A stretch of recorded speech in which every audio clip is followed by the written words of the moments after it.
যুক্তরাজ্যের সাবেক মন্ত্রী টিউলিপ সিদ্দিকের বিরুদ্ধে ওঠা দুর্নীতির অভিযোগ নিয়ে তদন্ত শুরু করেছে ব্রিটেনের ন্যাশনাল ক্রাইম এজেন্সি। ব্রিটিশ সংবাদ মাধ্যম ডেইলি মেইলের প্রতিবেদনে জানানো হয়, ব্রিটিশ গোয়েন্দারা বাংলাদেশে এসে দুর্নীতি বিরোধী সংস্থার সঙ্গে গোপন বৈঠক করেছেন।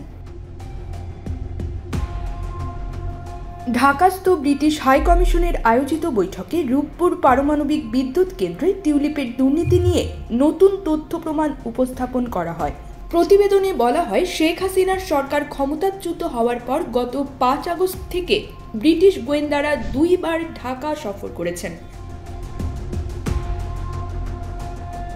টিউলিপ সিদ্দিকের বিরুদ্ধে অভিযোগ, তিনি ২০১৩ সালে বাংলাদেশে একটি পারমাণবিক বিদ্যুৎ কেন্দ্র নির্মাণ চুক্তিতে মধ্যস্থতা করেন।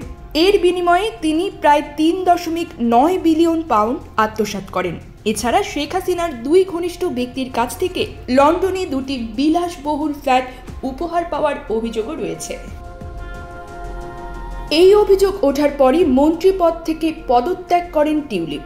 বর্তমানে তার ব্যাংক অ্যাকাউন্ট ও ইমেল রেকর্ড পর্যালোচনা করা হচ্ছে এবং তাকে জিজ্ঞাসাবাদের জন্য তলব করা হতে পারে।